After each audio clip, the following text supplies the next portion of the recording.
Okay, I'm recording. We're good. We're on. So are you recording this show? Yeah. Yeah. Oh, that's great. Wonderful. Oh, here she's trying to come back in. I'll let her in.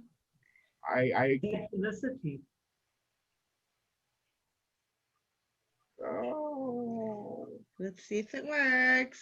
Oh, I'm not seeing a picture. Yeah, because it's like black. Yeah. So it's not showing her name. So she must have her camera on. Yeah, no, my camera is on. Do you know what? I'm going to actually just try and do it from my other phone. Just hold, please. Are you one of those people that have a little Somebody- little piece of tape over your camera, maybe? No, I've taken it off, obviously, for all the other Zoom meetings I've been doing. Oh, right. And it has, I mean, it's worked perfectly fine every other time. Can you see us, Felicity? Are you able I to can see, us? yeah, I can see you guys clearly. I can see all of you clearly. Okay. So exciting. I'm so Yeah, Waiting that in anticipation for Yes. I'm so sorry, guys. All right, I'm going to start by reading the back of the book. Even to have her voice is so wonderful. She's got the most beautiful voice. Oh, Thank you, beautiful. Sonia. I know, I She love really that has. Oh, accent. Felicity is She unbelievable. really does. Her afternoon show is a hoot. I promise you, Veronica. Oh, thank you. Yeah, we heard You're about on you. in the afternoons. That's a great time to be on. She has the afternoon show, yes. Yes. Yeah, I do drive time with Rian Yes. Wow. in the afternoons, and then I've got my own show on a Saturday. Ooh, is it something we can listen to in the States? You can just download the app on Android or iOS, and it's available to you. Isn't that wonderful? I'm going to look into that. Oh, Terry's here. Hi, Terry. Hi, Terry. Does everybody want to introduce themselves? Let's start with Sonja. Hi, everybody. Pleased to meet you. Hi. Who am I? Hi, Terry. Hi. Sonja's a member of the book club, and she has a recipe in our book that Veronica wrote that I found in Barnes and Noble just randomly. It's so funny. Last time we had Veronica on, I said I was in Barnes and Noble. I thought I'd just go to the section, Titanic section, and there were no books at all except for this one. I was like, wait, I run a book club and I didn't even know about this book. And when I got it, I was so excited because, immediately sat down in one of those big chairs, which, by the way, they took all the chairs out of Barnes & Noble because of COVID. But I was going through the resources and I was like, oh my gosh, she really did her research. It's just pages of resources. Anyway. Well, I was very fortunate. Very. Veronica sent me the book. And I'm Veronica just Hinke. looking here. I want to show you. I got a signed copy from her. So I feel very I need to ask Oh, Veronica I to send me a really do. sticker to stick in mine. Jill, I'm going to send you a sticker for sure. And That would be awesome. Terry, I would you love to too, have and it. Felicity. Or even a note in here. Like Julie Cook, I'd already bought her, so she just sent me a note and I just tucked it in there. Oh, And I will Sonja do- has the recipe in here, everybody. Your stickers yeah. are great, About that by the in our way. That meeting. whole page thing to go, half page to stick in there is great. Because I put mine in and it's just right on the inside cover. It's there forever and ever. Amen. Whoa, this Yeah, I person should have is sent Jill one by now Why for all you do. that? Oh, it'd be so nice. Okay, anybody else want to introduce themselves? How about you, Terry? Hi, everybody. I'm Terry Bay. Besides the Titanic, I like music, sports, horse racing. Oh, you like horse racing. Yeah. She's always putting up really beautiful pictures of horses on her Instagram page. There we go. Hi, I'm in the room. Hi. Oh, there's Felicity. Hi, Hi, Felicity. Felicity. Felicity, can I change your name? I'm going to rename you. Do I spell F-E-L? No, No. it is PH. It Oh, is it actually is? PHI. How are you Oh, looking PH. gorgeous? P-H. Oh, please. How do I spell it? P-H-I-L-I-C-I-T-Y.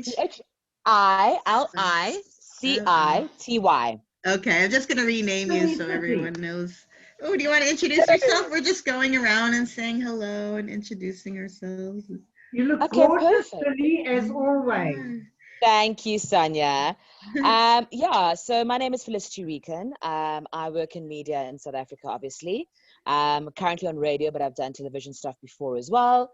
I also started my own sauce line business. I've always been a cook and loved cooking, and have started a sauce business, which is quite successful, actually.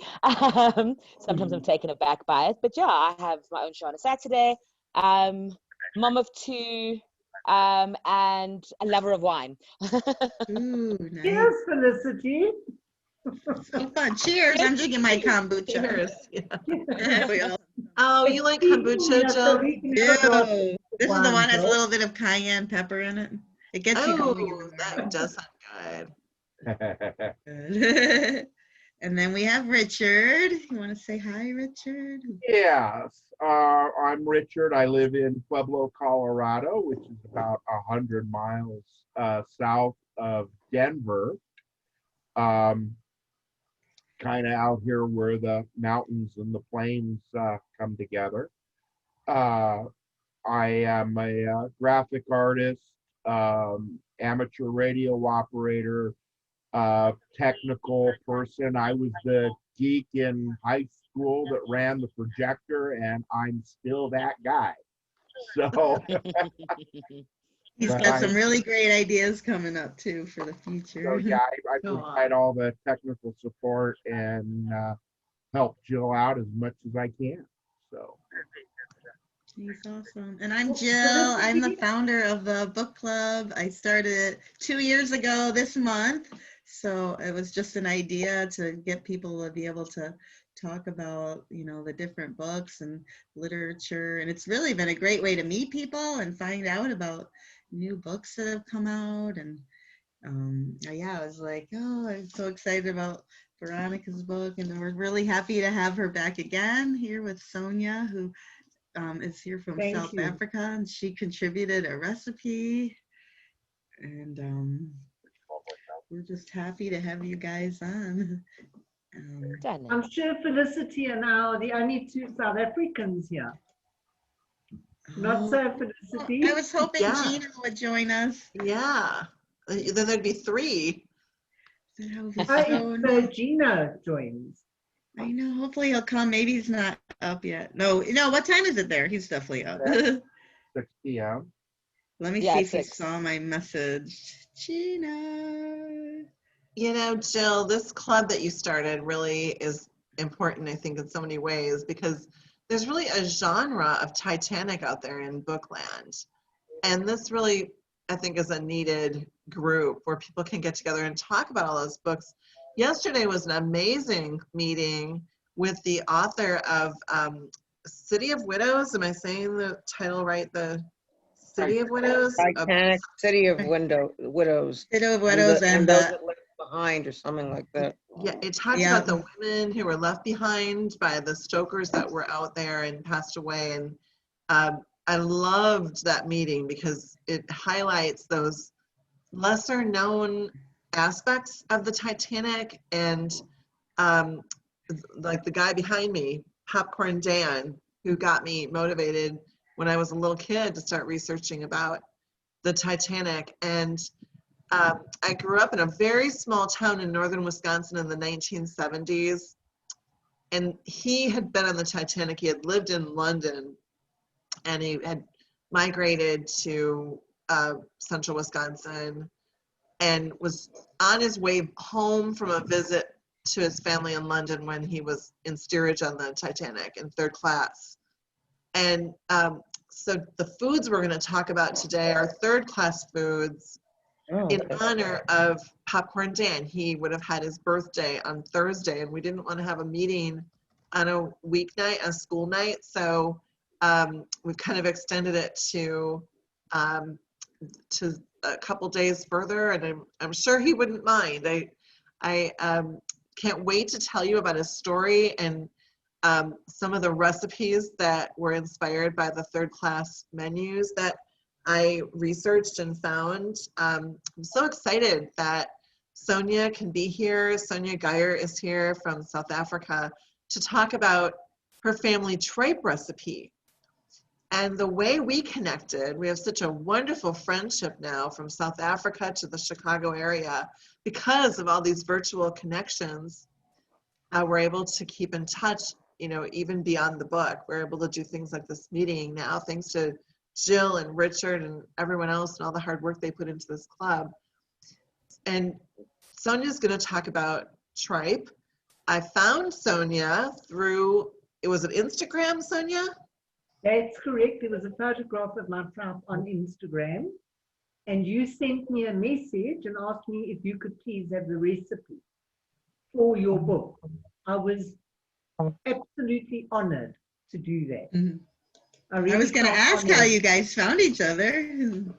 Yeah, I got in touch with several people to include recipes in my book from their families.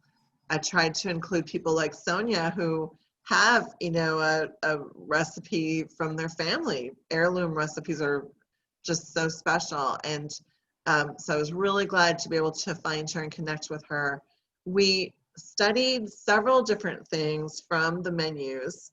Just for an example, not third class related, but first class related, there was a woman named Elise Lurette. How many of you have heard of Elise Lurette? She was No. a traveling companion to the Spencer family. Has anyone heard of her? I've heard of her. I don't know a lot about her. The Spencer family was related to Diana Spencer, Princess Diana's family. And her menu was found many years later, identified that she had saved when she, you know, got into a lifeboat with Mrs. Spencer. Elise Lurette had crossed out a menu item on the menu, and that menu item was Welsh rarebit. So I zeroed in on that. I wanted to talk about Welsh rarebit, and in third class, I did the same thing. I looked at things like the tripe, for instance. I really wanted to take a deeper dive into what was tripe to these people, how was it incorporated into their daily lives, and you know, in looking at the Titanic menus, we can see a lot of you know, how people lived off the ship as well. I have a short PowerPoint presentation. Is it okay if I show that, or is that going to be, would you rather keep it more Oh, casual? sure. So you need the Go screen ahead. share, right? Okay, I will screen I'm going to put share. you, no, that's great. Yep, so good. I gave That's it, I great. just opened it up. I think you'll enjoy this, and I'll go through it pretty swiftly. I won't take up too much time, but there were a lot of heroes that I turned to, especially in recent months, from the Titanic. And one of them was, they're inspiring 108 years later. One of them was Popcorn Dan, and he got his nickname, from peddling popcorn throughout central Wisconsin. Wow. He was carrying some money with him, we believe. This money was found at the Titanic wreck site, and if you look closely at the top bill, you see the word Merrill, and that is where I used to live and where he lived when he was on the Titanic. And I thought, well, that can't be. Well, it is true that that was probably from Merrill, because I did some research and found out that back in 1912, people were able to get money that was printed right at the banks, the local banks.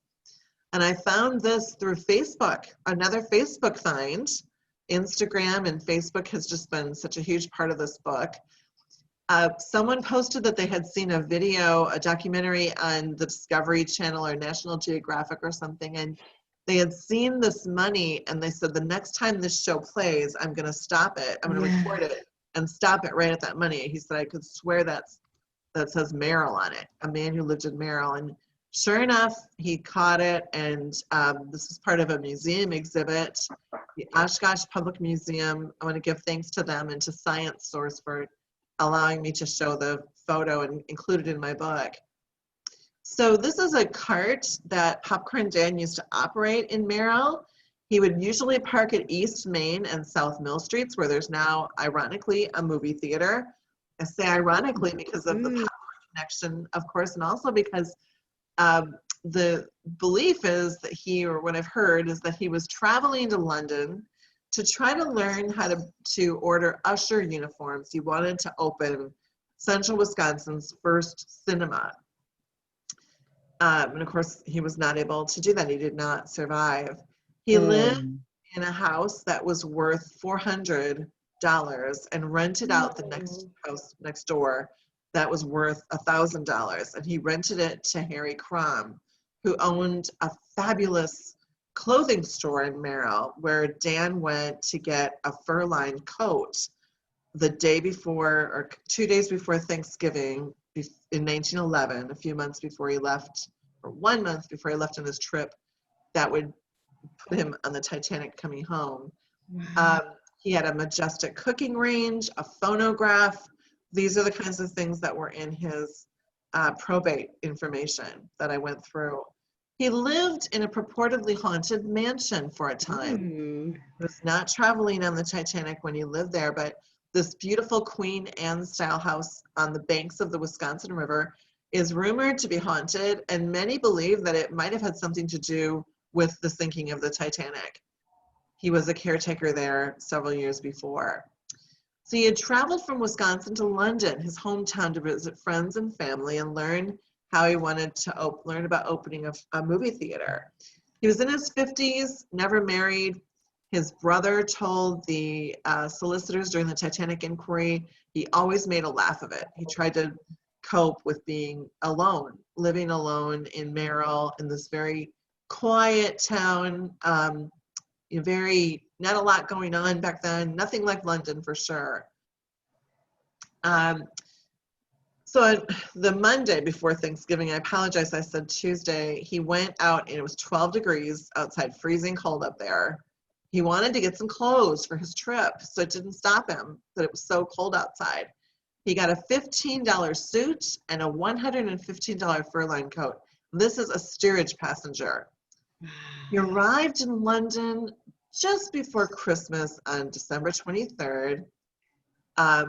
There was something really special that I've always felt connected to with Dan. I have struggles with my legs, and I know many of us do have different physical concerns and things that are challenges for us, and I have those with my legs. The word at the time that was acceptable was cripple.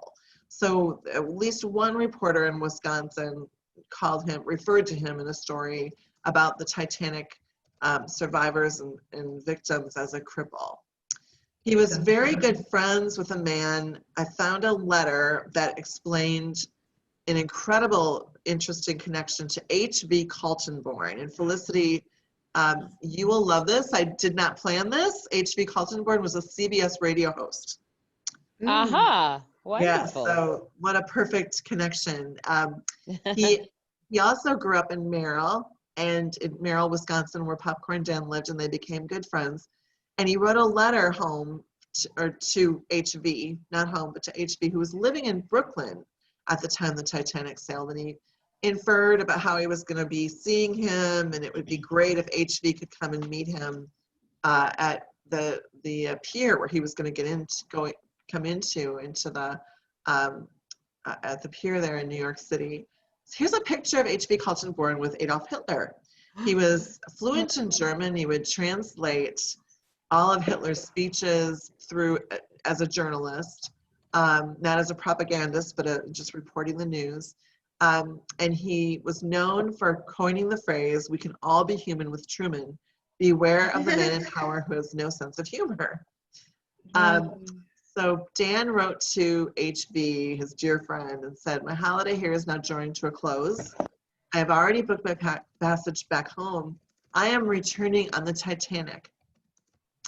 So I'm leaving on the Wednesday after Easter, and that way you can calculate my time of my arrival in New York." And he talks about, hoping we can meet at the pier, wishing you all good things until we meet. a really neat story that I picture in my mind. I picture this image of HV getting this letter after the news is everywhere, all over the world, that the Titanic has sunk. And he was the dramatics editor at the time of the Brooklyn Daily Eagle. And I can only imagine that the minute he got that letter, he ran into his editor's office and said, I have a letter from someone who was on the Titanic. And at that time, of course, they didn't know Dan's whereabouts. But, you know, anyone who had received a letter would have been trying to get it into the news. And this man actually worked for a newspaper. So another letter that Dan wrote home that I like to share with people because it's very telling of people of the time is a letter back home to a colleague of his who was helping him while he was away for several months on his trip to London. He wrote it on April 1st to a man named Mr. Ballstead, who worked in Merrill and was quite connected to Dan. He said, I'm wishing to tell you that I'm coming back. I've already booked my passage on the Titanic. And you can see by the way he writes, on the Titanic, people that was a big deal to people that they were traveling on the Titanic. I don't think, you know, they would always say that, like, you know, the Carpathia or other ship names, but he did say that in these letters, in both of these letters that I found. And he explains what time he's coming back.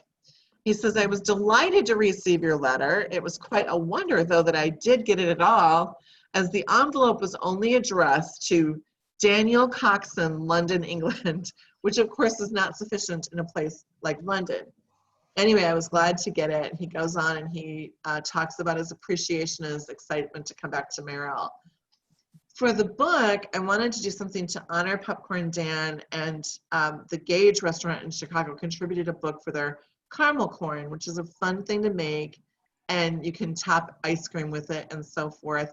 This week, for his birthday on Thursday night, I made Pinot Noir poached fresh figs with orange basmati rice. And I'll jump ahead to show you how it turned out.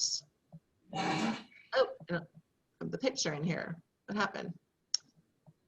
Here we go. Here's the picture. So why this recipe for Dan? Well, on the Friday before the iceberg, on April 12th, 1912, the meal in steerage in third class on Titanic for supper was figs, stewed figs, and rice. And that really intrigued me. And I thought, I want to figure out a little more about this. And I looked online a little bit at recipes for figs.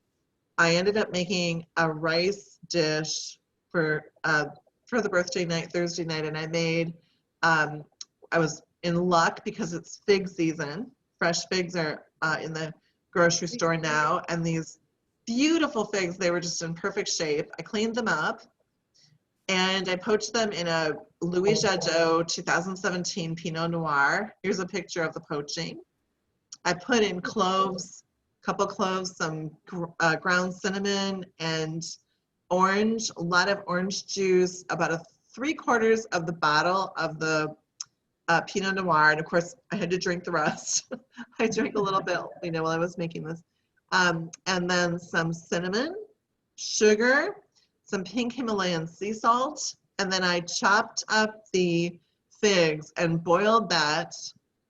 I added in some of this beautiful orange zest. Here are the figs that I chopped up. And I ended up with this. I put it all together. I put some lemon thyme with it. My lemon thyme has just been my go-to this summer for adding flavor.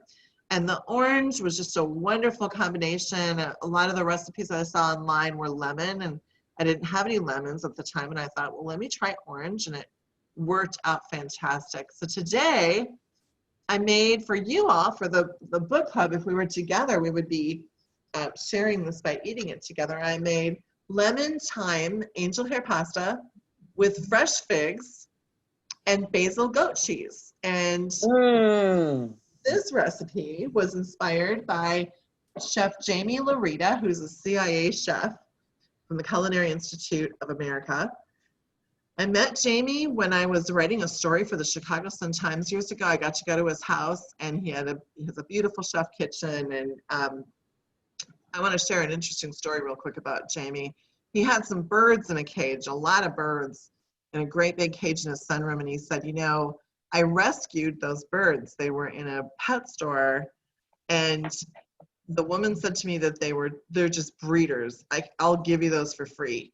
And he said, well, you're also going to give me the food for free and some other things, because I'm taking these birds out of this place where they're not appreciated.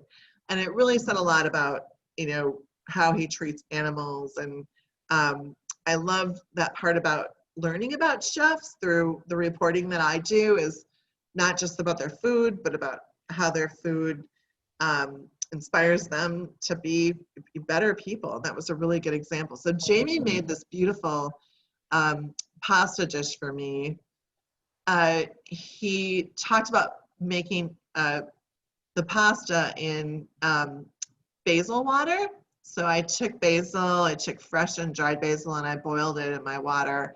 Cut up the figs, I diced these, and here's another picture of the diced figs. And then I boiled my pasta, and then on another burner I had butter, olive oil, and I simmered the chopped up figs, or diced figs, basil, onion, garlic, and lots of fresh lemon juice. And I have to tell you, it turned out fantastic. So here's my contact information. If you want to ask me any questions, you can now ask those, or later on follow up. I wanted to provide this. So you have that. And that is my presentation about Popcorn Dan and the foods that he inspired. I am really excited to hear about another menu item that Sonja is going to talk about, which is her family tripe recipe. We really wanted to spotlight different recipes and family recipes in the book.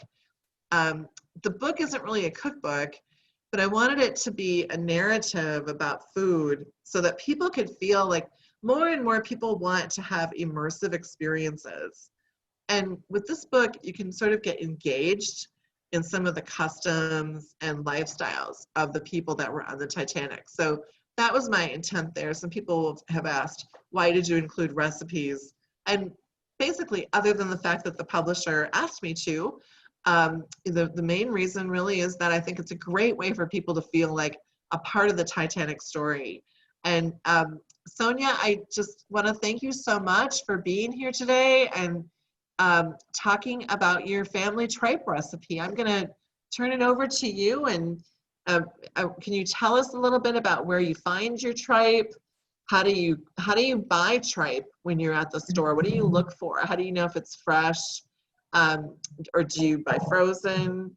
You know, what are some of your tricks, and what are some of the challenges that you've found in making tripe? Right, Veronica. First of all, thank you for your interest in story. I certainly couldn't keep up with you. Anyhow, tripe. When I was 8 years old, my mom taught me to cook. We had no choice because she had to go out and work. There were 4 children, and she had to help my dad. So Sonja was in the kitchen every day. And one day she came along with this packet of tripe, and I looked and I said, oh, what is that? And she said, no, lovey, this is really something. It's a big job, but you will enjoy it. Well, Veronica, I learned to cook tripe. It took me about a year to get it right. And nobody in the family ate it. My mom and I had to sit down to the meal. There's actually no taste to tripe. It's a chewy, you have to cook it until it's very tender. It's a long, long process, but there's just something about it. And in actual fact, as a matter of interest, tripe and oxtail were 2 of Nelson Mandela, our late president's favorite dishes. And there is a name, but I had to write it down, and Felicity can help me. Tripe is known as Felicity. Oh, mkweshe. Yes, and Yes. the sump, we serve it with the sump, which is a dry corn, like your popcorn, Veronica, and that's known as usu. Am I right, Felicity? Yeah, that sounds right. Oh, good. Anyhow, as I say, it's a very long procedure, and my mom inherited the recipe from her great-grandmother. So it's been passed down for a very long time, but as it was passed down, so we improved on it because tripe has got no taste. The only flavor is what you add to it. And we ended up with a curry tripe, which is, I don't know if you can see it. I did plate it, but it's difficult to actually see the tripe. Wow. Very, Wow. very tasty, extremely tasty. But as I said, it's difficult to see, to actually see. Tripe, it's That's got beautiful. it It looks looks delicious. yes, and very tasty. For when it's curried, it's very tasty. Yum. So what is the hardest One part about morning, it? I woke up and I looked into my Instagram and I saw a message from Veronica asking me if she could please have the recipe. Well, I was flabbergasted. I was so taken aback. I felt so honored. I sent her the recipe, and the next thing I was in her book. And I received a signed copy, which was the most amazing thing, really. And back then, I was hoping that we'd have a time like this where we'd all be able to come together and talk about these recipes because that's the best part. That's right. And also, Veronica, as far as purchasing, I do have a butcher who knows me. He knows that I'm very, very fussy with my meat and everything.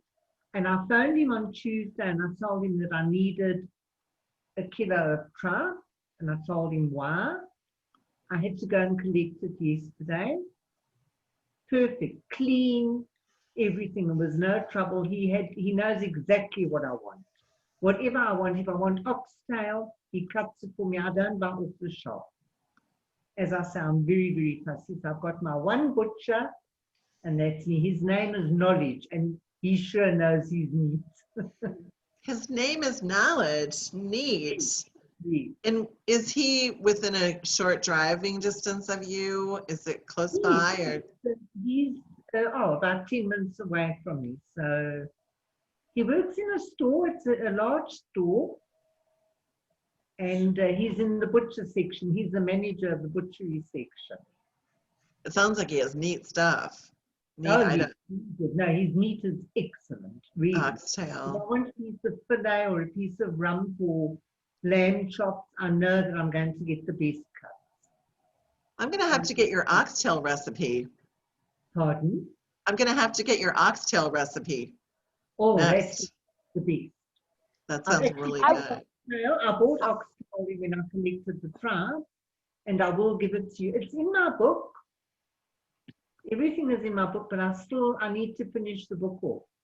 Oh, can you put your book and information in the chat for people in case they're interested in your book, Sonja? Yes, I will do that. I'll do that, Joel.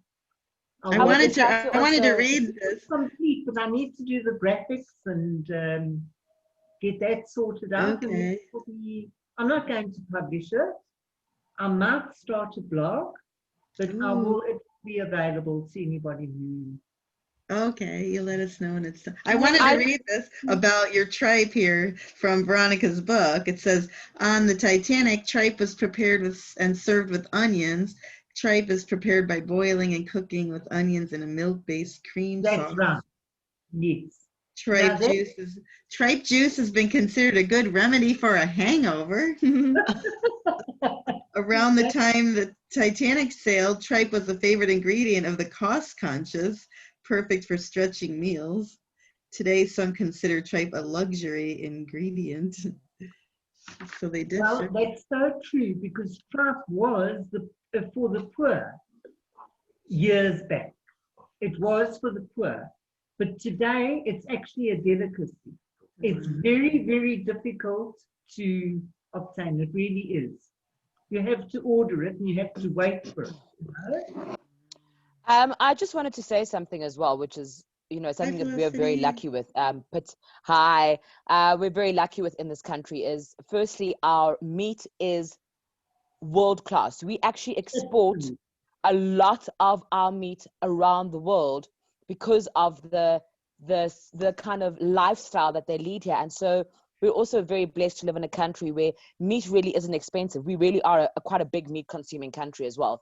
Meat isn't very expensive, and finding quality meat, yes, you can get it at a shop generally, but we also have a lot of, like Sonja said, butchers that still take a lot of pride in their work. So you can go into the butcher and go, I need a leg of lamb, or I need a roast pork belly, and they'll be able to give you the kind of heritage and history and the farm where your stuff was available. So we really are very spoiled for choice in this country when it comes to meat and meat products. And yeah, tripe isn't easy to find, and to find it cleaned is a whole other story. But my one thing about tripe, which is I love tripe, but you are not allowed to cook tripe in my house because it stinks. You are not allowed to cook tripe in my house. So I'm quite fine with somebody else cooking it at their house, and then I will eat the tripe, but do not cook it in my house. That's interesting that you say that. Oh, go ahead, Sonja, sorry. Sorry, Sonja? Can I respond to you? Of course. You will not smell the tripe. Even my neighbor, they stay right next door, and he's been waiting for this tripe, and he said, Sonja, are you cooking the tripe? And I said, it's cooked already. He said, but I didn't smell anything. I said, you definitely won't smell it here. So neat. You, Billy, or I will even come to your house and cook it for you. Amazing, Sonja. You couldn't smell it. That's awesome. So what do you think you're doing that's helping with that? What's the trick to not make it? Is it the type of tripe, maybe, or? Because it is clean. It's a clean tripe. I do boil it twice and throw the water off to make 100%, because I'm very, very fussy with my food. Extremely. Yeah. And then, but you have to boil it for a long, long time. It's very time consuming, but it's well worth it. It really is. And as I say, Philly, I'll show you. I can't wait to try your tripe. Like I said, I really do enjoy it. I do, I'm a very much, you would looks amazing. Looks amazing. Yeah, I'm very much a top to tail eater. So I love brains, I like tripe, I love all that kind of stuff. So I can't wait to try your tripe. But actually, I won't let you taste the tripe until I get my sauces. I know, they're coming next week. I know, I'm coming through to Marcos next week with your sauces for you.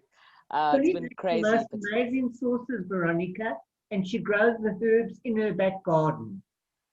Oh, neat. Well, herbs really, I love incorporating herbs in some of the Titanic menu items, like the rice that I made with the figs on Thursday night, on Popcorn Dan's birthday night. I incorporated lemon thyme with the orange basmati rice, and I think it's such a neat way of modernizing those Edwardian recipes, the things that they made back then. I think they did not cook a lot with herbs. I'm sure not in third class.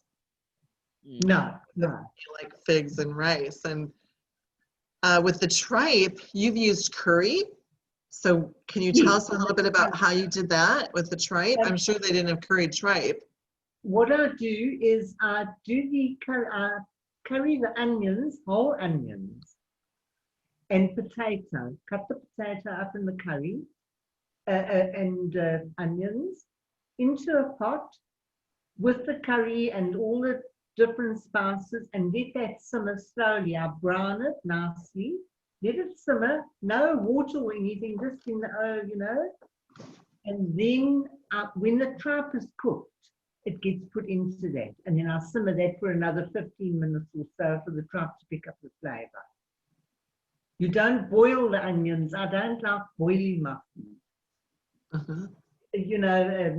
With a sauce like that. You put your your onion mix, your curry mix into the tripe, stir it in, thicken it slightly, and then serve it on your sum or corn.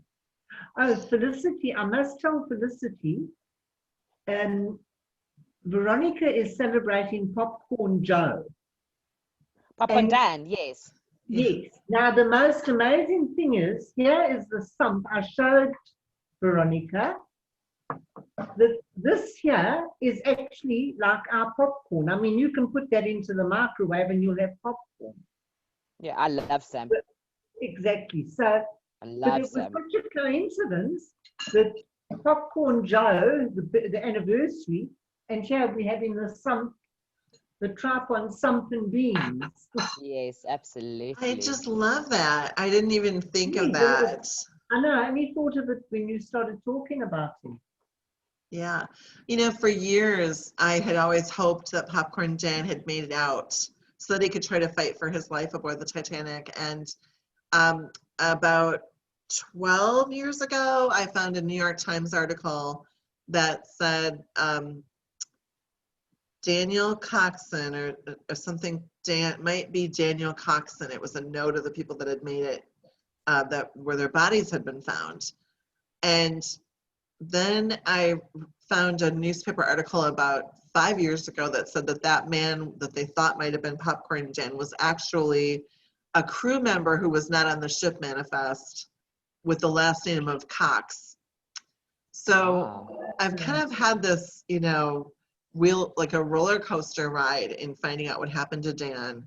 And my guess is he didn't make it off, you know, that tripe was his last meal, and that was, you know, the end of him. And Yeah, Encyclopedia Titanica said he was a victim, that he didn't make it. yeah, he didn't make it. And I knew he didn't survive. I just wondered if maybe he was one of the bodies that they retrieved, and Let's see. which made me His feel a body little was bit like, never recovered.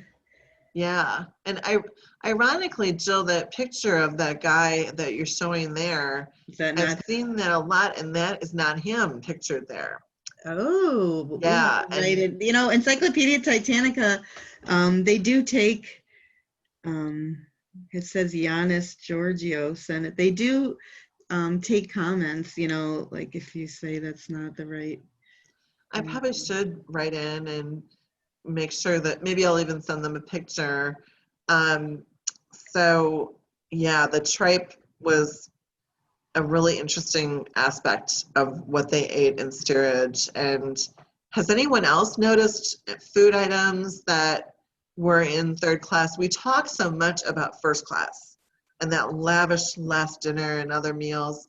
Has anyone ever noted any of the other items that have been interesting to you, like the tripe, the stewed figs, the third class They ingredients? probably had oxtail as well, because that was also considered. I'm trying to remember. Yeah, I mean, Felicity will be in the out there. Felicity. Yes. Oxtail is not cheap today. Oh no, oxtail is hellishly expensive. Oh, yeah. Yeah. But when I was young, oxtail was a very cheap dish. Felicity and Very Sonja, affordable. Gino has joined since we started. We did introductions. Hi, Gino. Gino's Hi. here. Our other. You know, I'm sorry I'm late. It was Downton Abbey's fault. The Countess kept me very, very busy, so I lost track of time. But yeah, just, you know, as hi Felicity, hi Sonja. Hi, Gina. You know, hi, Gina. nice to see you guys. Meet Felicity. She Hi. is the afternoon presenter on Jacaranda. Yeah, no, I believe so. Nice to meet you. You too. You too. I was in Richards Bay with doing the Titanic tour down there.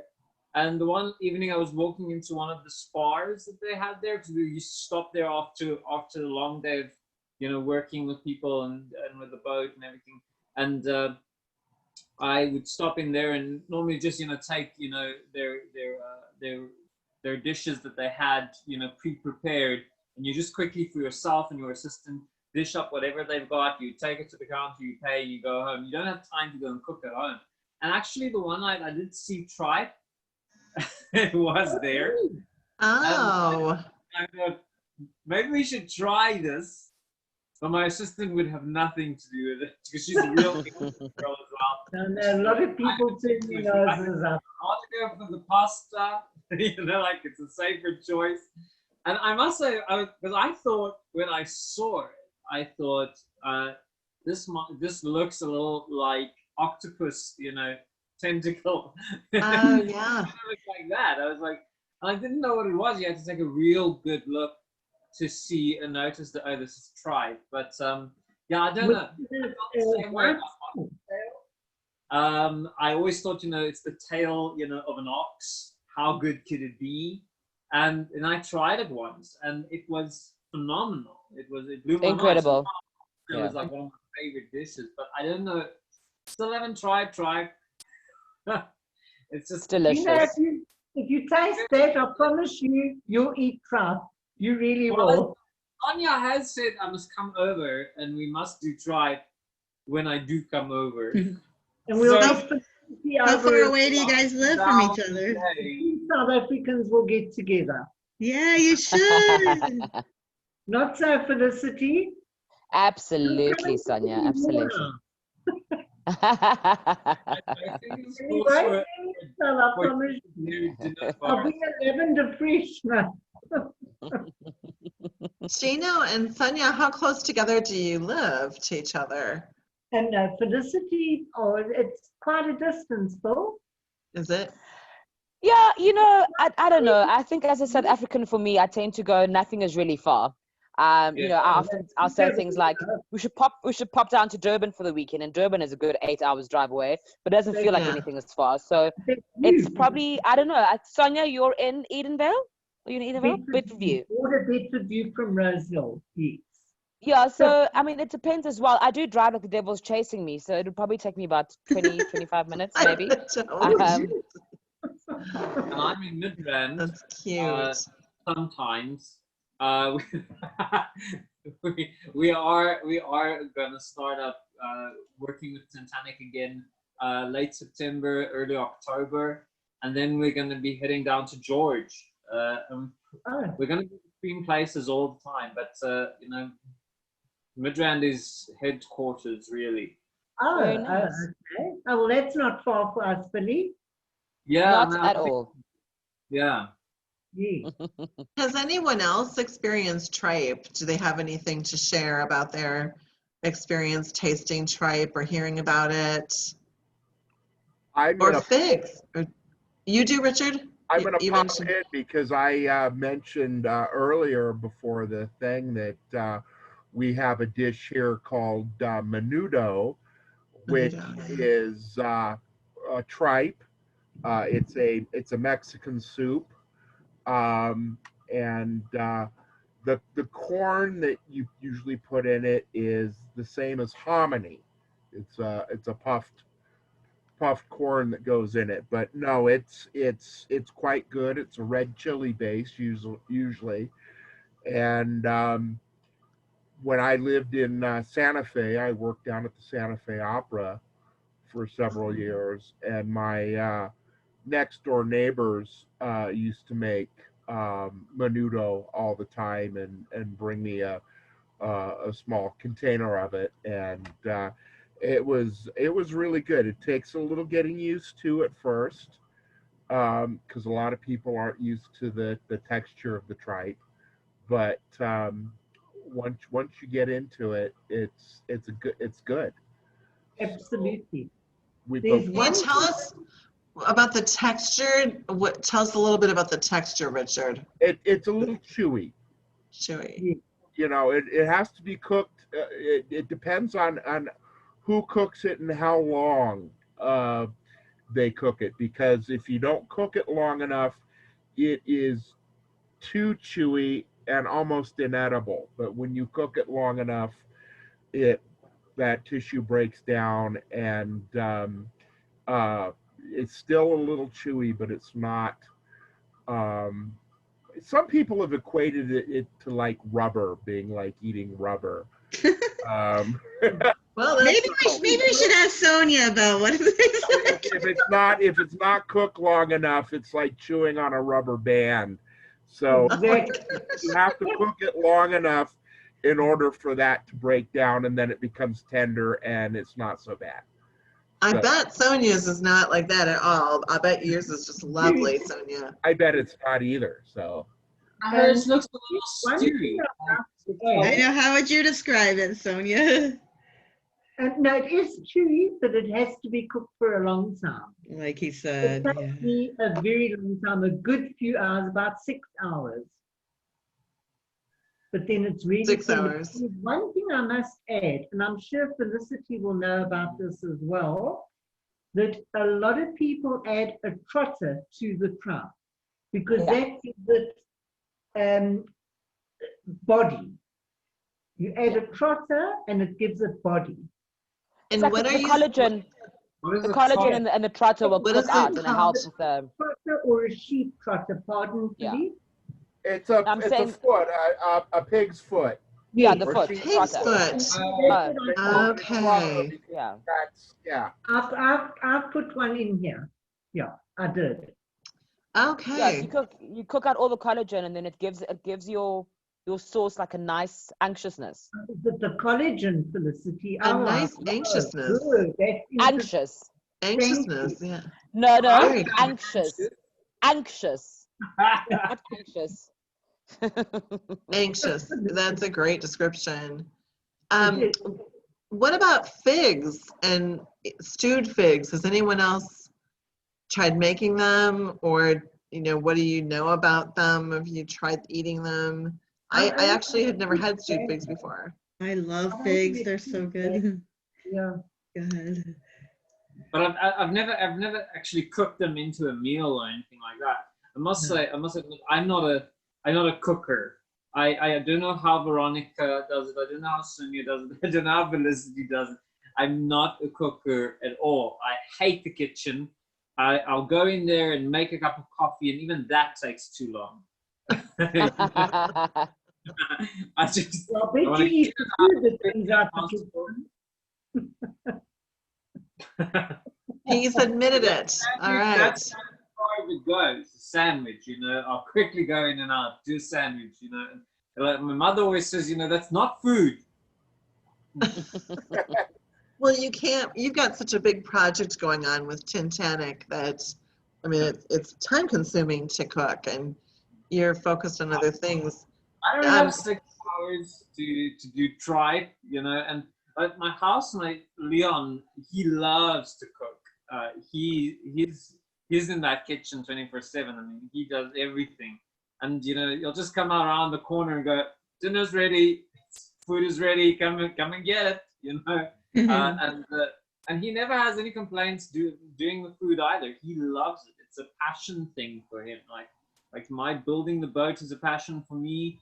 For him, it's the kitchen. It's the hot, grimy, standing in front of the stove for 50 hours or years. They like it. I couldn't do it. I think what what's that, Sonja? Therapeutic. Is what? Yeah, therapeutic. Oh, yes. I The come home from work smells. stressed out, but I go into the kitchen, start cooking, and it relaxes me. I love it. Yes, me too. And today was a really special treat when I made my figs and pasta. It made the pasta like this really pretty, bright pink. The figs That's did. beautiful. It really does, Yeah. Veronica. Yeah, absolutely. Jill, what do you like how do you like figs? And tell us about your fig stories. I don't really have any, but I do like buying. There's like different kinds of figs, right? Because Yes. and they know in the produce section, I get the ones that come like in the plastic container. They're like a certain kind of fig that I probably have to look up. Well, when I was a kid, I used to eat fig Newtons. Did everybody eat those? That was probably Those are my favorite. I was going to say. that was my first introduction to figs as a kid. Do you guys have fig Newtons in South Africa? They're like this. I have no idea what a fig Newton is. Neither really? do I. Sonja? It's a fig cookie, and what it is there's a fig filling around a it's kind of like it's hard to explain. It's it's That's not a big. hard cookie. It's very soft dough Oh, okay. outside with the fig filling in the middle, and they're done as long bars and cut. So a fig bar would probably Okay. be equivalent to what you might have down there, but here they're under a trade name of Fig Newton. So Fig Newton. I Oh, so I see. guess how I eat them, there aren't. Oh, see, here's, well, homemade fig Newtons. That's what they look like. Oh, okay. But I think I eat them dried. So I can't say that I ever had a fig when it was fresh like this, because I've just Googled figs and I'm like, oh, I usually eat them when they're dried. They're like, As Still- like Felipe says, in our country, we're very, very lucky. Like our produce, our food, our Yeah. meat, our food, it's all so fresh. I don't think Yeah. I've ever walked into a Exactly as shop the recipe that says. wasn't we Yeah. probably have them. I'll just have to look in the store. They're just not something I ever put on my shopping list. But now that we have a recipe to make, is that recipe in the book? I was looking, Veronica, for your fig. The pasta recipe is not.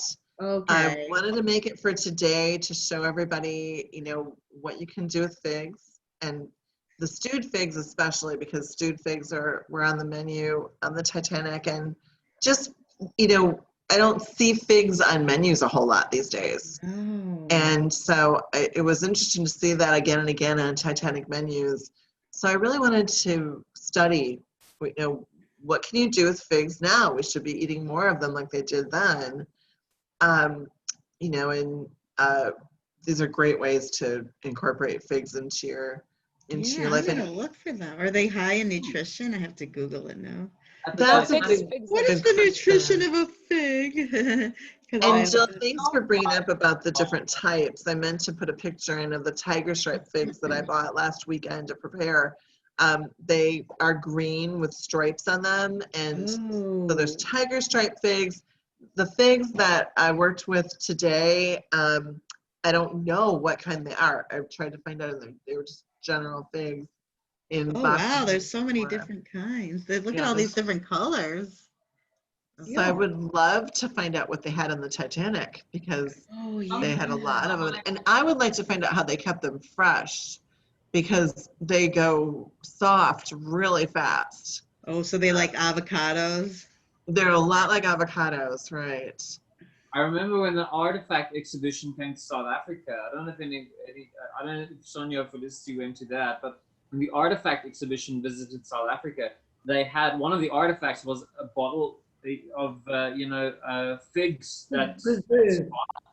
at the bottom of the ocean. It was like Oh. you call Wait, them. what was it?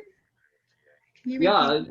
when you bottle figs, and they were still Oh, perfectly Preserved preserved. figs, yeah. Fig So preserved. apparently they have a really long shelf life. Absolutely. Ah, yeah. Oh. So maybe that's what they stewed them in advance. Probably they probably weren't Oh. fresh, but they were already stewed. Pickled.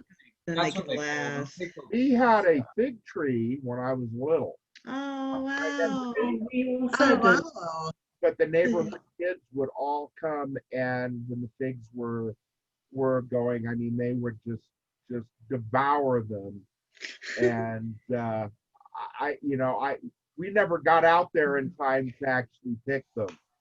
So Save some for me. but we had an avocado tree, we had pecan tree, we had apricots, we had figs, we had Wow.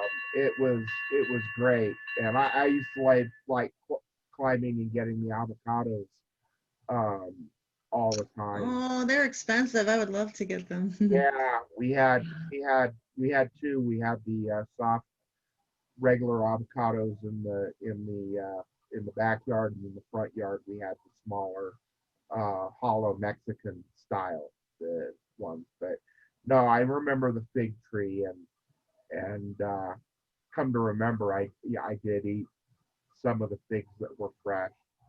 And then when we moved, we had a pomegranate tree, and those were I love pomegranates. Yummy. Got persimmons too, but they were stinky and messy. So they fell. But no, it's there. And then another thing about the collagen, which is great, is I do a barbecue smoked brisket, and you really need to let that collagen break down, and that gives you that lip smacking good, just really nice, smooth texture. Somewhat a little bit sticky, but it's really a wonderful texture. So I can see where the pig's feet break down and add collagen to the meal, would just add a certain richness to it that you wouldn't get otherwise. And pigs are rich in minerals, including potassium, calcium, magnesium, iron, and copper, and are a good source of antioxidant vitamins A and K that contribute to health and wellness. Felicity, Thank So they're good for you. you. have you seen pigs in our schools, our vegetable shops? Oh yeah. Literally my favorite greengrocer up the road has figs, but it's not fig season. And the thing is, we do function a lot more on a seasonal basis in our country, as you know. Absolutely. So when it's not available, generally you can get it, but it's very pricey, and also they don't taste the same. So So it's the same as you can get plums and peaches now, but they don't taste the same because it's not plum and peach season. So as soon as it comes in as a seasonal thing, once again they'll be available in the shops and they will taste the way they should be. And I mean I love the fact that we're able to shop accordingly or have things available according to season.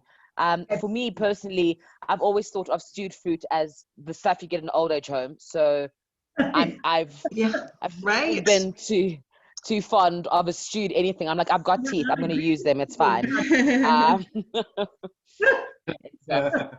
That's what I wanted to do, is sort of, show the fancier side of, make a more attractive side of the stewed figs. And that was my intent with the the Pinot Noir poached fresh figs in. And that looks so good. Because like you said, Felicity, like, it does have that connotation of an old folks home kind of food. And that's what they had in storage on the Titanic. And I see here that somebody mentioned Merrill. It was Richard. Merrill is my middle name. Oh, neat, Richard, in the chat box. Yeah. Well, are there any other questions or? Yeah, do you guys? And I think Is your book Felicity wanted to available in talk South about. Africa? I don't believe it is, because the publisher plans all that out, and I don't think it was part of the outreach plan for whatever reason. I wasn't part of that decision, unfortunately, but I know that it's available on Amazon, but there might be something there where you have to have you have to be in a certain country for it. There might be some factors with Amazon as well about whether you're in South Africa or not. I think there is something there. But I'll tell you what, if you email me your address, I would love to send you a personalized copy, Felicity. It's been so nice meeting you. That would be amazing. I do follow you on Instagram, so I'll just send it to you there. And I follow you. So yes, wonderful. And I can't wait to learn more about your sauces and so my sauce business, like I said, I do love to cook, and I remember cooking from a very young age. For a period of time, I lived with guardians in South Africa. I didn't live with my mom. So during the week, I lived with my guardians, and on the weekends, I would live with my mom. My mom has been a domestic worker her whole life. Obviously, I grew up in apartheid, so it was quite difficult. But my guardians were amazing people. And they were from Guernsey and from Holland, to be exact. But I remember growing up, and she would make supper, and then I'd be allowed to make supper as well for the dogs with all the offcuts. So that's, I suppose, and my mom as well. My mom's a fantastic cook. So my love of cooking has started there. And my mother also, always allowed me to experiment in the kitchen. So I remember she once got prawns, and I decided to figure out if prawns and chocolate sauce would be a good idea. It's not. Don't do it. It was a terrible idea. But I was always allowed to experiment. And then I've been on radio for quite a while, and I was on another big radio station here for a couple of years, and then I was retrenched. And before I was retrenched, I did breakfast radio. So I would come home, and then my kids would be at school, and so I would start cooking dinner for them, basically at like 10, because I love, like you, Sonja, like you, Veronica, I find cooking exceptionally therapeutic, and I find it shuts down my brain. So all I'm focusing on is cutting and chopping and the smells, and that's what some people do yoga, I cook. Yeah. Good And that analogy. yeah, and for me, I'm a terrible shopper, so I always buy too much. I always cook too much, never mind buy too much. I always cook too much. I mean, there's 3 of us in the house, me and my 2 girls, and often my pots will look like I'm feeding a family of 10. I don't know how you cook for only like 3 people. I don't know how you do it. It's impossible. Anyway, and then so I lost my job, and I'd been making sauces and taking it through to my breakfast show guys in the morning, and they would say to me, you need to sell this. And I was like, yeah, that's ridiculous. Don't be ridiculous.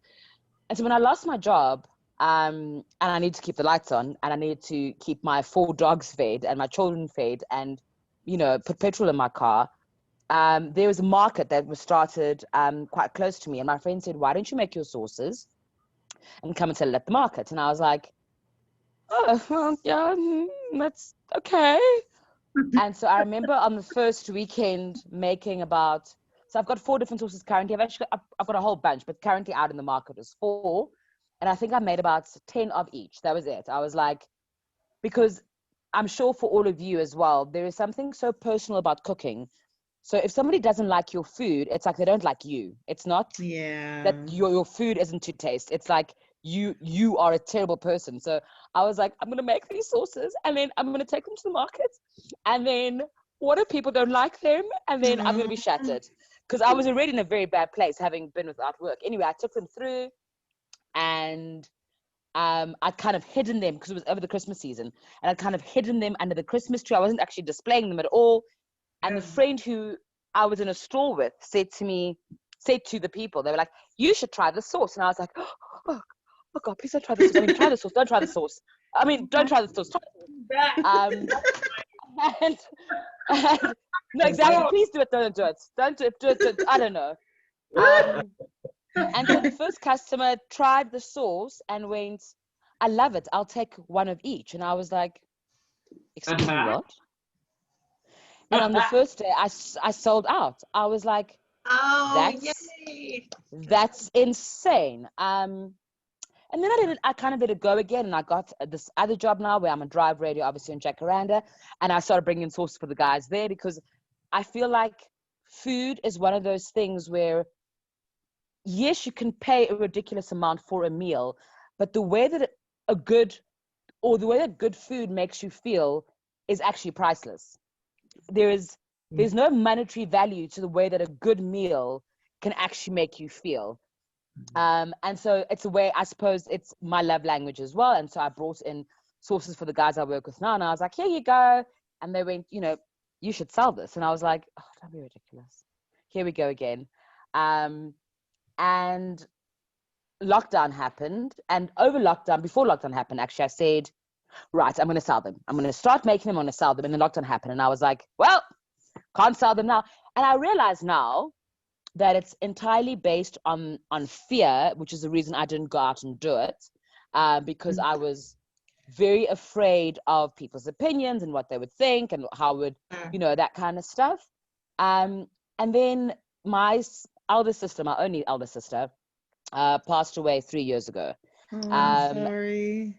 And no, and it's fine. And the day after the anniversary of her passing away, I said this to my mom, actually. I think my sister came to me and literally pulled me up by my hair and went, today you start the sauce company. Honestly, I woke up, I jumped out of bed at like 5, and I was like starting my Facebook page, got my website up, got like everything was set up within like 3 hours. I was like, and it's not me. I am the world's best procrastinator. I can put anything off. So it must have been her, because she was always very focused and knew, and did things on time. And I'm convinced it was her who went, enough of the self-doubt, enough of not believing, enough of not building an empire. And that's, I think, for me as well, the sources have become a space for me where it is something that is mine entirely. I'm not beholden to anybody. There is no boss except for me. So should I succeed or should I fail, it is all up to me. And also, I'm leaving a legacy for my 2 girls. And I realized the other day as well that I want my sources to become the reason why other people can put food on their tables.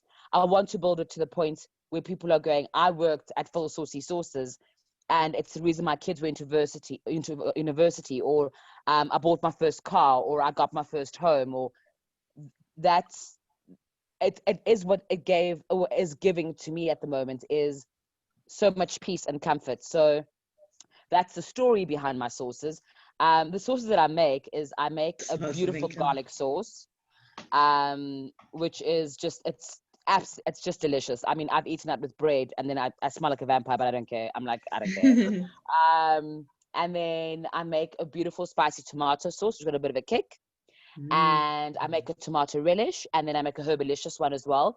Just a whole bunch of herbs. So sorrel for my garden, and nasturtiums, and some celery leaves, and parsley and coriander.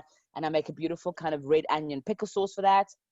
And in the back, still coming. So I don't want to have all my sauces available all the time, because it is just me and my lovely helper here doing it, and it's a lot of work. My God. Yeah.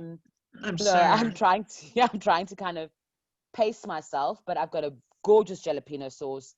I've got a carrot pickle. So yeah, it's my baby. It's my passion. I was saying to Sonja hasn't received her sauces yet, but literally this week just passed, I had an order of 350 bottles to make. Wow. And that means, sterilizing the bottles and putting the stickers on by hand, and getting the sauces cooked and made. And there was a lady in this country called Ina Parman, who is very well known in our country. And she has I suppose like a condiments range. And Ina Parman started in her garage, and has built it into this huge brand. And there is something to be said to be standing in my garage, making these sauces and kind of going, yeah, I hear the voice of Ina Parman going, you've got this, you've got this, you've got this. You do. Yeah. So yeah, that's what a great story. Thank you for sharing that. It's making me hungry for lunch. And yes. Didn't you have a story about like Abraham Lincoln or something in Tripe? Was that a story you were going to tell us, or did I miss? The Nelson Mandela connection? Oh, Nelson Mandela, sorry. Is that what you're thinking of? Nelson Mandela, Abe Lincoln. Abe Lincoln. I bet he liked Tripe too. He did. It was one of his favorite meals, as Sonja said. That in Oxford it was one of his favorites. Yeah. In the Mandela household, food was not a sustenance. Food was a tradition to keep the family together. They sat down at dinner time, and he didn't look at food as being a sustenance to fill you. It was a time to get the family together, talk, enjoy the food, discuss your problems. It was a tradition with him. He was a very caring man. He wasn't a materialistic man. He was caring. He loved his family. He loved people. Am I right, Philly? Oh no, look, I think that there are some people who are born into this world, who are born as, I suppose, they are born for the people, and they are born to be leaders and fathers of nations.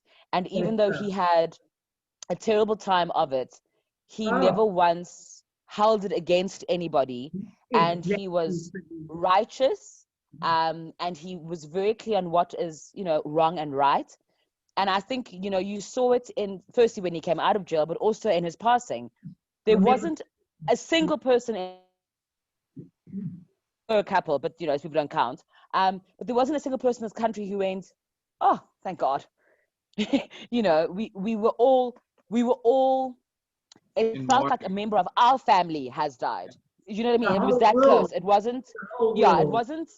it wasn't this kind of distant, oh, he's just the president. It was like, my father has died and Yeah. he won't be here anymore to guide us and Mm. and listen to us and comfort us and give us words that make all of us feel like we're in this together. I mean, the one thing about South Africa that I think we as Africans can say is that even though there are voices out there who want to portray us as being terribly divided, we're not. absolutely not. We're We're not. absolutely not. No. Unfortunately, though, the people who have the loudspeakers are the people going, wow, we're divided. And the majority who don't have the loudspeakers are going, no, we actually just want the same thing for each and every one of Right. us. Exactly. You I think know, they like to say that we're divided just to make it sound like you can't speak for everyone. Yeah, yeah, absolutely. Go ahead, what's Veronica. what's really exceptional about this group and our shared love of the Titanic is how we keep these stories alive through stories like, you know, Tripe, and it kind of connects to Nelson Mandela and those stories. I've met so many amazing people through this around the group, and world. Felicity, you're around the world. Felicity, hearing your story and I moved because my project, my book project, my research has just made such a phenomenal positive difference in my life. And this meeting today is an example of that, of how, you know, learning more about the Titanic has exposed me to new people and new things. And it's a wonderful subject to study. And there's certainly great people involved. Well, look, you're so Sonja, nice. I mean, Veronica, it's wonderful meeting you, but also, I mean, Sonja has been so infused and so enthusiastic about this group, and just kind of when you hear somebody who goes, you know, this is a happy place that I have found, especially in this time of COVID-19, when you Yes. find those pockets of happiness, grab them with both hands, Yeah. and run with it. And no, I didn't think that I would be on a Zoom call with people who have found love in the Titanic. I didn't think this would ever happen in my life. Told you, Amazing. You're an Joel. I amazing. told you you're being talked about in this country. We got you all. We got you sucked in. People Well, Titanic kind of sucks you in. Yeah, people think Titanic, oh, what a sad story.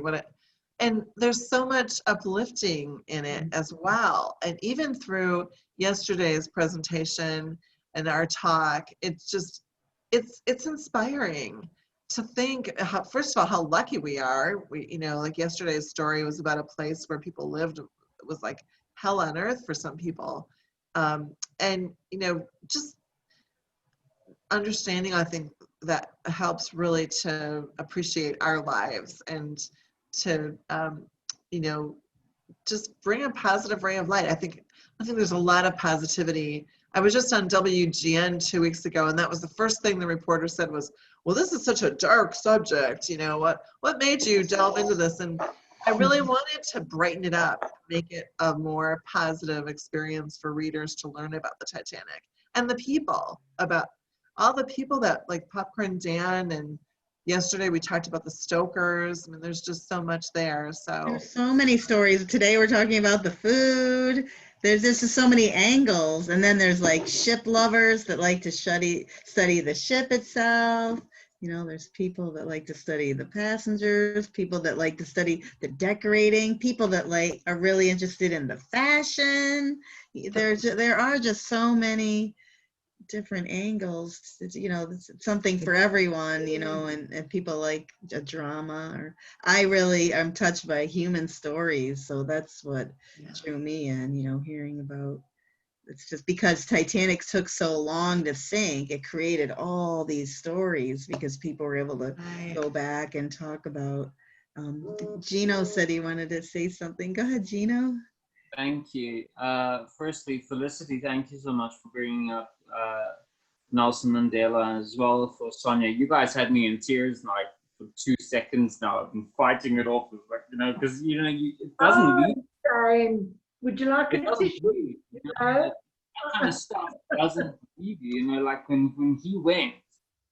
I'm sorry, I get all emotional about it, but when he went, it was like, okay, now life is going to be so much different. Like Absolutely. we lost such a guiding light in our lives. Absolutely. Things will just, never be the same touching on it, coming back to tying into Veronica's angle here, about how you always learn something new. I'm writing a book about the Titanic at this stage. It's not about the Titanic as such, it's about the Titanic, my project, but pulling in all these South African connections to the wreck of the Titanic. And interestingly enough, I don't know if anybody else knows this, I find it of extreme interest that the African National Congress was created in 1912. Oh, interesting. So in the year of the Titanic, that fight began. I believe that fight began, long before 1912, but, having it put in official writing that, we are a people, and having it come all that way across a century, it's amazing stuff. So, I do feel that I personally miss Mandela and his leadership and the kind of person he was. I haven't felt that with any other president, not before 94, not after 94. Things have just, it's never been the same. So never will be. Never. Well, that was my 5 cents of drama. I'm sorry. Thanks for sharing that. That means a lot. Are you all from different parts of South Africa? Because I feel like all of your accents are different. We all live in the same area. Gina, where are you? Midrand? Yeah, Midrand, yeah. I'm in I'm in Allen's Neck, but yeah, the thing is, you must remember that in South Africa, because we also all generally speak another language as our mother tongue, all our accents are all different. So my mother tongue is Afrikaans. That's what I speak. Because you remind me a little of my friend from Trinidad. It's like, I can hear a little Caribbean accent in there. We all have. Yeah, sorry. So, a lot of times when I'm on the Zoom, people also ask me, like, what part of the world are you from? You sound British. Yeah, I get that as well when I speak English. I get that as well. And it's based purely on education, what your mother tongue is, what your social groups are, where you hang out in. Even in Johannesburg, you'll find that people from the south use particular slang, people from the north use particular slang, and then obviously your cultural groups as well. So if you're colored, or if you're black, if you're white, if you're Indian, doesn't matter. There will be particular slang and accents within the communities. We are a country of, I mean, you do have 100 different voices. You do voiceovers. I do. Oh, you do? Oh, I want to hear some voices. Who do you do? No. I don't do voices necessarily, but I do voiceovers. So I do voiceovers for a lot of corporate stuff, and it's just part of working in media. Yeah. He's brilliant. Absolutely brilliant. Thank you, Sonja. I always feel like Richard has a great radio voice too, that he'd be great in radio. Yeah. Well, I do announcing for hockey games, so there you go. Yes. But they can see you through the glass. I mean, like radio. I'm always surprised when Richard talks, because I don't know, because my screen doesn't show him. And then sometimes I forget that he's there in the background. And when he speaks, all of a sudden I'm like, oh gosh, Richard's here. Richard's here. There he is. There's a little picture. Well, I can change it now. I think I've got my picture up. Well, not my picture, but now you've got the bow of Titanic. Looks nice. The bridge, yeah. So bridge bow. Yeah, I apologize, but my webcam is in the laptop and it's closed, and besides, you don't want to see the mess and the pets and the so there you go. Yeah, Can if you I ask, where did your love of the Titanic come from for each of you? How did this, like, why? Wow. did it Well, just for come from? me, mine was this guy right here. I mean, I grew up hearing about him, and I lived in a little town, and it was just like 8 paper mills and nothing else, and little area in Central Wisconsin at the time. No one ever went anywhere. It was a big deal if somebody went to Florida, and that was like, you know, the wealthy family that would go to Florida. So I thought, how did he get on the Titanic? How would he get out of here to get there? It was like this very isolated place. And I was just really fascinated. And then my English teacher in 7th grade read A Night to Remember to the class. She read it every year to every 7th grade class. And that was it for me. I wanted more. I wanted to learn more. I love that book. I still love it. And that's my story. Yeah, Great. that's amazing. Who wants to go next? I'll go. My dad was always a big ocean liner freak, and he absolutely loved crossing to Europe and on the ships, and so he was involved with that for as long as I can remember. I know in 3rd grade, I got pulled out of school to go to a luncheon with Jean-Philippe Cousteau for the presentation Amazing. on the museum at the Queen Mary. It was Jacques Cousteau's son. Yes. And my dad was involved with fundraising for that. And then I remember watching A Night to Remember with him. And then when I was I was 9 or 10 when the book The Maiden Voyage came out. And he bought that, and I remember reading that. And Jeffrey Marcus. yeah, just getting hooked. And so I've been, you know, a ship fan, an ocean liner fan. I mean, if I could get on a boat or a ship or anything when I was little, I would try and con my way on. And you know, I've been sailing and all that for forever and ever. So that's just it. It grabbed me and sucked me in. So I think that's like Right. a lot of people, you know, it just gets a hold of you for, and I have no idea, you know, why, but it's fascinating. The whole thing Right. is just fascinating.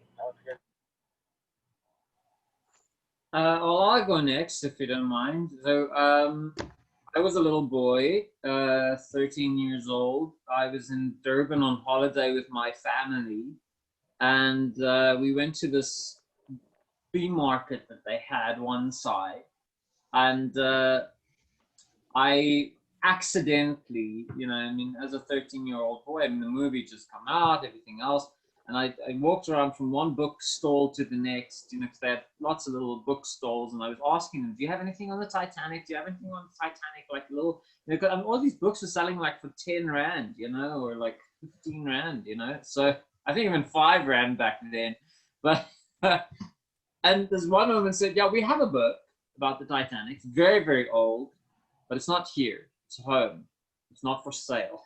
A lot of good that does us.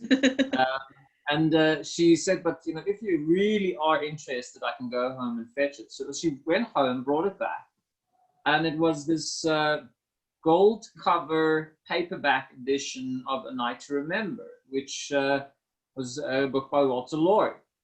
And she said, well, I'll sell it to you. It's first edition. This is for 500 Rand. Wow. I was a 13-year-old kid. Wow. I was so All right, tell us what that is in dollars, because we don't know. Well, it this won't be was a lot about- in dollars, in but dollars taking it about back, how many $35 years? back then. Oh, It's Yeah. about $35 back then. That's quite a bit. okay. Yeah, that's a lot. Anyway, so you know, I was so desperate to have this book. I actually started going around being the businessman that I am, and I started asking for donations. I was like, please, I need book. It's important for our heritage. We need it. Forget that it's going to my bookshelf. And so the organizers of the flea market actually came down. They had heard about this little boy asking for donations, you know, for the Titanic Widow Fund. And so That's they actually managed to get the book to me. The second book that came out at the same flea market, which is Walter Lloyd's second book, The Night Lives On, was not first edition, tiny little paperback, and it was on sale for 10 Rand, which is like less than a dollar, you know. And I managed to go home with both books, and it stuck. And of course, being South African, you know, we all know somebody that I know. I shall not mention names because I do CBR recording for Facebook. Someone that I know went to jail. And in jail, you learn a lot of things about building boats, right? Models and stuff. You've got a lot of time on your hands. You're gonna learn how to do stuff. And that somebody came home and built a pirate ship out of cardboard. And years later, I kind of remember sitting down and thinking, well, you know, if a pirate ship could be built out of cardboard, maybe I could build Titanic. Let me try. My first Titanic model was built out of cardboard box. It didn't look anything like the Titanic. I sank it in our duck pond in the backyard, and I loved it.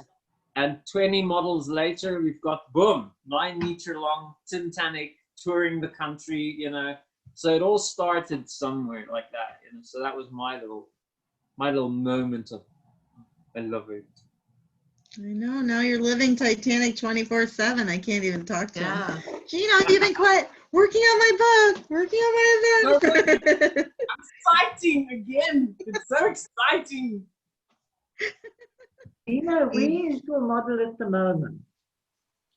It's currently in storage in KwaZulu-Natal. We've been there for quite a while. We stopped touring in the middle of last year because I had to take a break. I was touring the country solidly for like 7 months. You're working 7 days a week, you know, and barely having working a lot. I needed to take a break.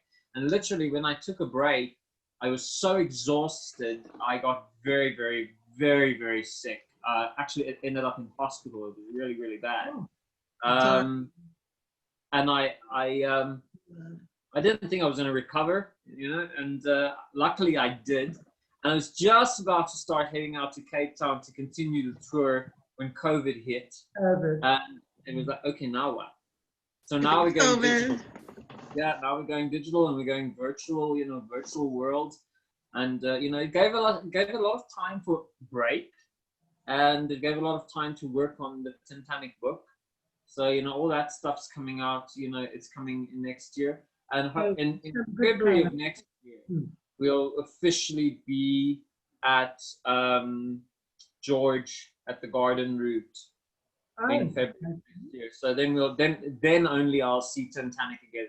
By then it would have been 1.5 years since we put her in storage. I hope I still have a Titanic left. Otherwise, I'm just going to have to settle to build one quickly with cardboard and put it on there. Gino, can you put your website into the chat here so people can go look at it if they want? And he's working on a big virtual event. You can read about the membership, and he worked at the artifact exhibit, so he was able to film a lot of that and knows a lot about the artifacts. He's definitely up there as Titanic expert. He's worked really hard on his website. There it is, but it's the website at this stage is very much, you know, underwater.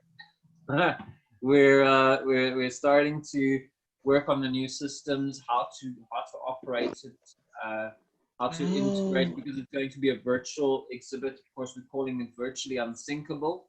And you're syncing it like you're syncing unsinkable, S-Y-N. You always say S-Y-N-C-S. So that kind of syncing. So we'll, from next year onwards, I mean, you won't have to come to the Garden Route to see the Titanic. You could actually log on to any device that's compatible with the 3D virtual world. It's like kind of like Google Earth. You get to walk around the boat. look at all the artifacts, look at all That'd the be so installations, cool. zoom in, That zoom out, sounds look good. up and down. So, you know, all that stuff's happening, and we're actually going to be, I don't want to say it really yet, because, you know, nothing's confirmed until it's been confirmed. But there are rumors that we might be in 33 malls in December at the same time with Virtually Unsinkable. So holding thumbs for that. Yeah. That That's sounds good. Sally, we'll take a trip to George. I love George. I love the garden route. So absolutely. Absolutely. I've never And then been. Jill, what is your love? Oh, it's amazing. So You're how gonna did love the I garden route. get? It's phenomenal. Well, it wasn't until I'm like, you know, I'm a big reader, and I'm the kind of person that if a movie comes out and it was based on a book, I would make myself read the book first because I like to compare and, you know, how was it? And then when Titanic was coming out, I said, oh, I can't see that. I need to go and read about it and learn about the history. And I just really got really sucked up into these stories because I find a lot of inspiration from survivors, you know. So you imagine, you know, my friends ask me all the time, what is the draw? And I said, well, imagine you and your family just sold all their belongings to get on this ship to take them to a new life. On your journey, the ship sinks with all your belongings, probably all your money, probably your husband. Some of these people lost children, and now you're here in New York, you have nothing, you're just wrapped with grief, and you may not even speak the language, you know, because people just, you know, they were immigrants. It was an immigrant ship. You know, they didn't make their money in first class. The big money was made in steerage, where they could really jam pack these people in. You know, and that just broke my heart. Like, oh my gosh, how would I? You know, there's this woman, Rhoda Abbott, who lost her boys. Like, I can't even imagine how you move on from something like that, you know, or you have such hope, you know, like coming in and the Statue of Liberty, and it's supposed to be hope for people, and so I just read more and more and just got every book out I could find. And then when the internet came in, I found, you know, I went online and I found there were other people that were studying the story, and you know, people that were fascinated by different things. And I met George Behe over the years, and he and his friend Don Lynch, who they're both authors, had gone and met with survivors. You know, a lot of the survivors didn't want to talk about it, and you know, as it went through time, you know, so a lot of these survivors told their story for the first time. And I just and I think because I've been through a lot of hardships, and I think I just gathered strength. I wanted to know every detail, like how did they make it? How did they? But then, like Veronica said, it's not all sad. There's also like people like Margaret Brown, who, from, you know, the minute she got on the Carpathia, this rescue ship, she just started fundraising and let's get clothes, let's make clothes out of curtains, let's, you know, help these people that have nothing. So then, you know, like I'm really fond of Mr. Rogers, the show here in America, and he was just so kind. And he, you know, his mother always told him, like, when their tragedy strikes, look for the helpers. So I think I learned a lot from people. It made me really want to help people, because yeah, you can feel helpless and down and low, or you can say to yourself, what can I do? So like Margaret was just an example of someone that heavily fundraise, and you know, people on the Carpathia. George wrote this wonderful book about they were all letters from the people on the Carpathia, and you know, honeymooners gave up their rooms for these people because you know, it's just very, and there's not a lot about people after the fact, except for like the meeting we had yesterday with Julie Cook, who could talk about her great grandmother. You know, her grandfather was a crew member, great grandfather, and they lived in Southampton, you know, the ship went down. They were poor. They lived paycheck to paycheck. Some of these kids didn't even have like shoes to wear to school. And like Veronica said, like, and then you hear about people that help them, you know, that people that rise. And I just think the Titanic is, I'm sort of a student of human nature. I'm very curious, like, why do people do that, or why? And Titanic's a great story. And we sit back in our warm houses and chairs and go, I wouldn't have done that, or I wouldn't have done that, or I would have done that, or this is what I would do. You know, we don't know how we would react in a situation. Yeah. We don't know if we're going to be the helper or the panicker or the one that only thinks about themselves. Or so I like to think you would like to think how you would be, but I think that's my story and why there's always something new to learn. Because when Julie came out with this book, it was just a whole nother angle, like over 500 people from Southampton, England alone, whole streets of people lost their husbands. And, you know, you don't think about that, but those people are survivors too, you know, they lost everything too. But And just also tying in with that, I'm sorry if I may. No, yeah, go ahead. There's so many stories about people who passed through South Africa on their way to get onto the Titanic. And it's part and parcel what the Titanic book is based on. It's all, these South African connections and from a South African point of view. And of course, our big lead, our biggest, connection to the Titanic is Edith Brown.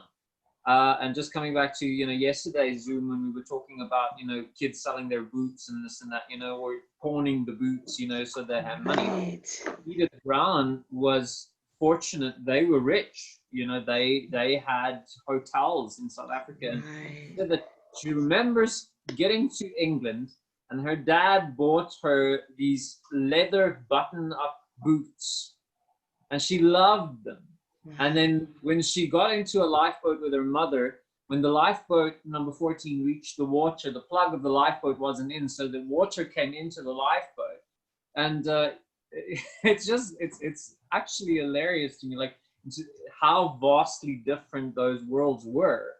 Even from a point of view of South African, Edith Brown sitting in that lifeboat, the only thing she felt strongly about and felt, absolutely horrified was with, she was sitting in this lifeboat in the cold, in the freezing, with her mother, watching this beautiful ship sink. And the only thing she could be concerned with was, that her new leather boots were ruined because of the water in the boat, like that.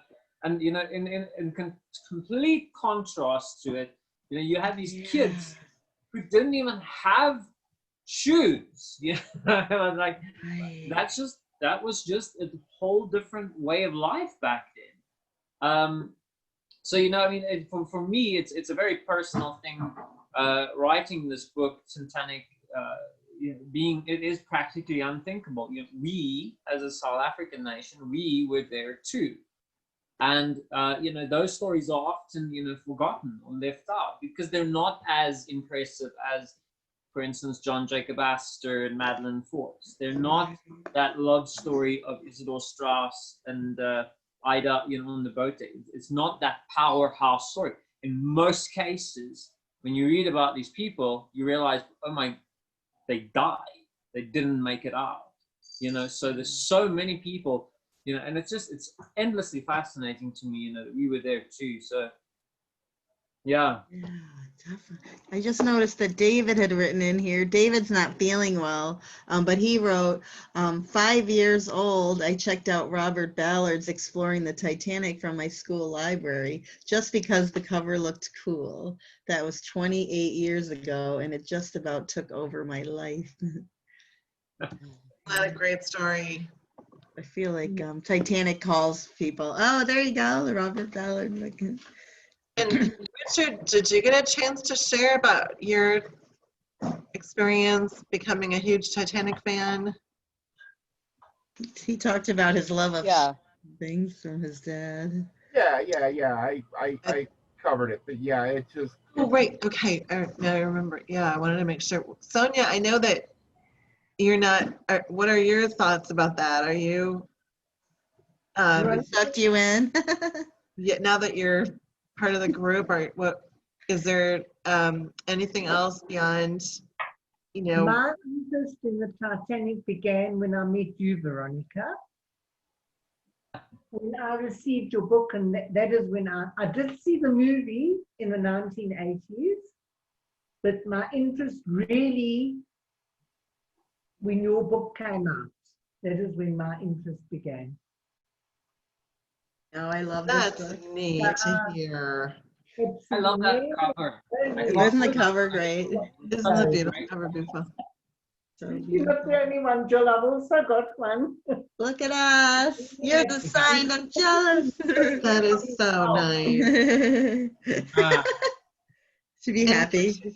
I gotta find out what the shipping is to South Africa. 'Cause sometimes I find books at Goodwill for like cheap. I could send them And to I've you. met so many wonderful people through this as well, really. Yeah, that's the other thing. And then once I got online and met people, I was like, wow, there's people in Russia, South Africa, England, Ireland, Germany, Cuba, Chile. You know, there's probably, we have actually a map if you get a chance in the Titanic Book Club. I'll have to bump it up, but every now and then I remind people it's there and ask them to add themselves. But we have all the locations mapped out, and it's just fascinating to see where everybody lives, because there's just, you know, if I ever won $1 million and could travel, I have people to meet. Absolutely. My one wish is to see Veronica's book on the shelves in our bookshop. Philly, we've got to make That'd be neat. Veronica. I know. That would be so Yeah, nice. I'm saying, we don't have that book here. Have it Not on on the new show on Saturday, Philly. I can't promise anything, but we can absolutely think about it. Think about it, and it'll be wonderful. We can, organize. You can organize to get a book put onto our shelves now. Yeah, it's getting It's into such a wonderful book. You've got to read the book, Philly. You've got to. No, absolutely. You will I love it. absolutely will. Do you know what? I'm just going to send my details quickly, actually, on the group. It just makes my life easier. Okay. Yeah. We'd love to. I'll get a pen and write it down, or maybe I can copy it. Let's see. And here's just a quick shot. You can't really see it that well, but that's people all over the world, in the book club. Oh, really? Isn't that neat? When you get in, you get to really zoom in. But it's neat to see, like, does anybody live near me, or where does everybody live? Poland. David, I see your comment, and if you can send me an email, I'll put my email address here, and if you can send me an email, I will do that. I want to see if are you guys on the map, Gino and Sonja? Can you I'm a see very, that, very small David? pin. Oh, that's good, Veronica. David, Can you put your website on there too, Veronica? Sure. Yeah, and you can go that route with emailing. I'll copy your email address, Felicity. Oh, this is so much Stunning. fun. Thank you. It was really nice meeting you Guys, I'm going to have, it was wonderful meeting you as well. Yeah, I'm we're gonna going on 2 hours here. I've got, yeah. Sure. I have a hectic day tomorrow, but thank you so much. It was lovely meeting all of you. It was so nice. Hopefully we can do this again soon. And I can't wait to read your book, Veronica. Sonja, thank you. You're incredible and amazing. Jill and Richard and Gino, really just lovely meeting all of you. It's honestly been an honor and a pleasure. When you guys have your little get together, we should have a Zoom. We can be in on your little, I think you should little get together. I keep you posted on that one. Thank you. Sonja, I would never carry sources. Next week Monday. Okay, fine. Thank you, Philly. Take care. Thank you, darling. Good Thanks. to meet you, Joining Philly. us. Thank you so Bye. much. Oh, this was great, guys. Fun. So lovely. It really was. I don't do Yeah. much cooking. My roommate does. So if I want to make something, I'll have to pass it on to her. Do you cook a lot, Gino? I don't actually. You won't even make coffee. I really dislike cooking to the extent. I love eating. But like if it's an activity or I can get my daycare kids to cook, you know, we'll do it together, then it's fun. Or if my daughter will sit and I don't know, I find it so lonely to be in there by myself. But but you guys find, I guess we all have our thing. And maybe I should I've been just get so more busy. into the moment of I've been chopping. so busy the last week, you know, sorting out this book disaster. I mean, the Titanic book itself was a disaster, you know, because of all the citing and the sourcing and stuff. I never saw that coming. But like I said yesterday, since I've been doing the citing and the sourcing, my book has actually just gotten better. Those intros that I originally had that I've been replacing for every chapter has just become so much more powerful, so much more mind-blowing. Like, because it's, I suppose it's because, you know, it comes from a source. It comes from somewhere, you know, so you get the direct real story, you know, not just me saying this and this and this. Anyways, tonight I set up the little, you know, vantage point so you can see my work desk and what I've been doing. I So, love it. I love your little Titanic corner there. this morning I woke up, hey, my kitty. Oh, This morning I woke up and I thought, well, you know, I'm gonna start with chapter 4. It's time. I've got the perfect idea for this intro, and I thought, wait, it's Saturday.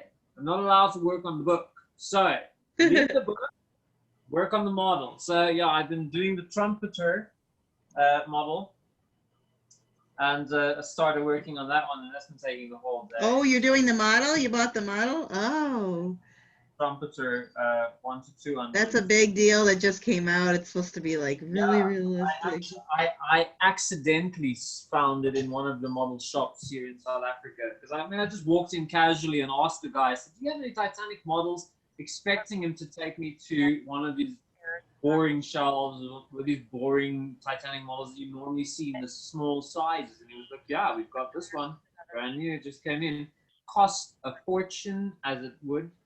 I believe it's very expensive all over the world, but totally worth it. I love the plastic models because everything clips into place and everything has a groove and everything has a little hole where it's supposed to go.